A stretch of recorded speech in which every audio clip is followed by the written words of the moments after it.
सुस्वागतम. जिल्हा परिषद प्राथमिक शाळा देवडी, तालुका पुरंदर, जिल्हा पुणे.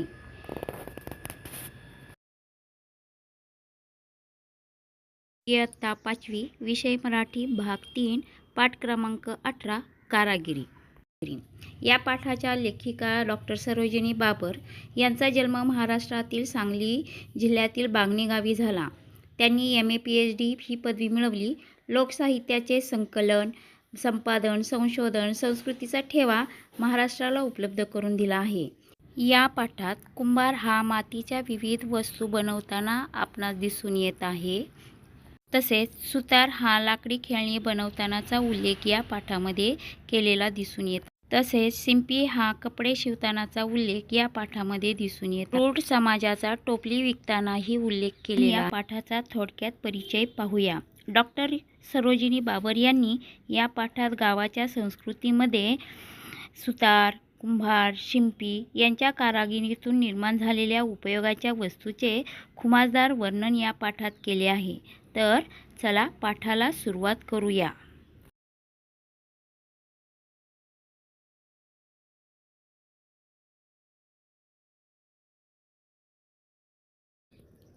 मला आठवतं, लहानपणी मी नेहमी आमच्या आजोळघरच्या शेजारच्या कुंभारवाड्यात जायची.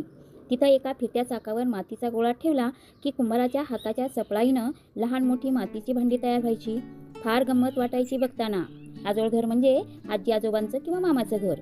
कुंभारवाडा म्हणजे ज्या ठिकाणी कुंभार लोक राहतात तिथे कुंभारवाडा. सपळाईने म्हणजे जलद गतीने. आमच्या घरी त्यावेळी मातीचीच भांडी असायची स्वयंपाकाला. मोगा, डेरा, घट, तरळ, टिंगाणी, गाडगी असलं. हर घडी लागणारं काय काय असायचं.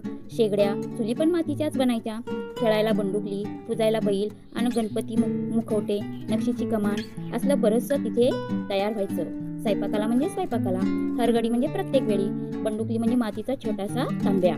कुंभार हा निर्मितीचा धनी. त्याची ही कलाकुसर पिढ्यानपिढ्याची, हरघडी लागणारी धार्मिक कार्यासाठी उपयोगी पडणारी.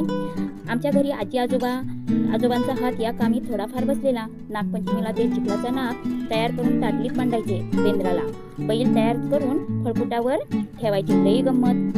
निर्मितीचा धनी म्हणजे मालक, निर्मिती म्हणजे निर्माण करणारा, पिढ्यानपिढ्या म्हणजे आपले पूर्वपार आजी आजोबा जो व्यवसाय करत पूर्वीपासून चालत आलेला. बेंद्राला म्हणजे बैल पोळाला. फळकूट म्हणजे लाकडी फळी. वडील माणसाच्या हाताखाली असल्यावर मग कधी मध्ये आमचा पण हात कोणतं तरी एक काम करायला वळवळायचा म्हणजे शिवशिवायचा.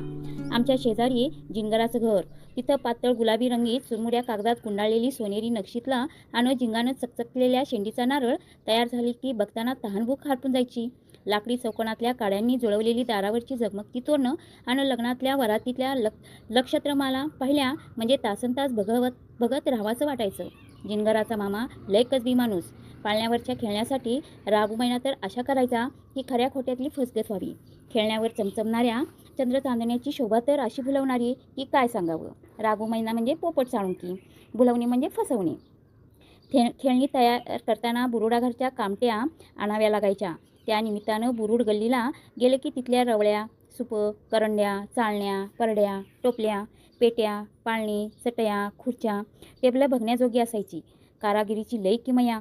एकेकाचा हात या कामी असा सरावलेला असायचा की पाहणाऱ्यांनी वाहवा मांडलीच पाहिजे. सगळं कसं मजबूत आणि देखणं. जडभारपणा नाही. फुलं वेचण्यासाठी बुरुडाची परडी आमच्या हातात अशी नखऱ्यानी तोरा मारायची की गावातल्यांनी विचारावं कुठून आणली आहे. रवळ्या, सुपं, करंड्या, चाळण्या, परड्या, टोपल्या, पेट्या, पाळण्या, चटया ह्या बनवलेल्या वस्तूंची नावं आहेत. गाडी, परडी आमच्या पोरीला पण मिळेल काय अशा वेळी तोंडावर हसू फुटायचं.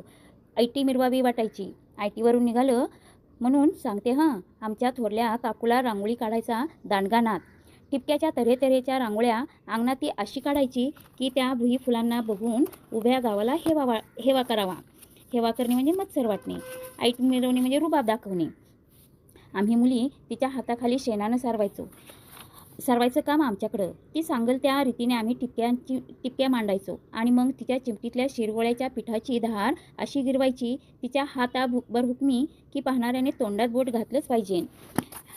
शिरवळ्याची पिठाची म्हणजे रांगोळीच्या दगड्याची पावडर. हाताभर हुकमी म्हणजे हाताच्या हालचालीनुसार केलेली. तोंडात बोट घालणे म्हणजे काय? आश्चर्य वाटणे, नवल वाटणे. आमच्या शाळेत रांगोळीत हात बसलेली एक चिमा नावाची मुलगी होती, आमच्याच वयाची. एकदा आम्ही गावाबाहेरच्या तिच्या घरी भोंडला खेळायला गेलो तर तिथं वाखाच्या निरनिराळ्या सुंदर जिन्सात इथं तिथं पसरलेल्या आणि घरासमोर लांबच लांब कासरा तयार करण्यासाठी दोन्ही हात भरारा हलवत एकजण उभी.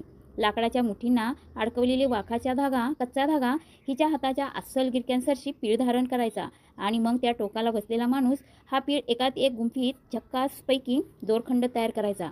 फार सुंदर होती ही हातचलाकी. कितीतरी वेळ मी ते पाहत उभी असायची. वाखाचं म्हणजे घायपातापासून तयार केलेल्या वस्तू, झक्कास म्हणजे सुंदर. शिंकी, मुसकी, गोफण, चाप्त्या, दोर, कासरे, पिशव्या असलं काय काय शेतकऱ्याच्या घरात लागणारं तिथं मस्तपैकी तयार व्हायचं. घेऊसं वाटायचं. कांदे, बटाटे ठेवायला सैल चौकोनातल्या वाखाच्या पिशव्या आमच्या घरी तिथूनच यायच्या. ताकाचा डेरा घुसळण्यासाठी रवीला लागणारी लहान धाटणीची दोरी यायची. तसं पाहिलं तर आमच्या शेतकरी घरात अशी कारागिरीची एक एक वस्तू लागायचीच. पिढ्यानपिढ्या आपली कोणती एक कला जोपासणारी आणि त्यावर उदरनिर्वाह करणारी ही मंडळी आमच्याकडे नेहमी एरझारायची. उदरनिर्वाह करणे म्हणजे काय? पोट भरणे. एरझार करणे म्हणजे ये-जा करणे. सुतारानं यावं आणि लाकडी खेळणी देऊन जावं. पालक पाळणा आणून द्यावा. डाव रवी घेऊन यावं. घरातले खांब त्यांच्याच हातचे. दरवाजा तोच करायचा. तीच गोष्ट शिंप्याची. आमचे कपडे तर तोच शिवून आणायचा, पण रंगीबिरंगी तुकडे पण घेऊन यायचा. आमची आजी त्यातून भावल्या करायची. अंगडी, टोपडी, 9 खणाची चोळी, पायघोळ, परकर, मुलांसाठी पांघरूण, मोठ्यांसाठी वाकळ घरातच तयार व्हायची. लहानग्यासाठी नक्षीदार दुपटी ती अशी शिवायची की घरोघरी मागणी आलीच पाहिजे. बारशाच्या वेळी कुंची तर अशी फैनाबाज शिवायची ती की माहेरवाशींचा रुबाब सासरी जोखला गेलाच पाहिजे. गुणगुणासह त्यांच्याजवळ. फैनाबाज म्हणजे काय? सुबक, सुरेख. वाकळ म्हणजे काय? गोधडी. जोखला जाणे म्हणजे काय? तुलना करणे किंवा गुणांची कदर करणे.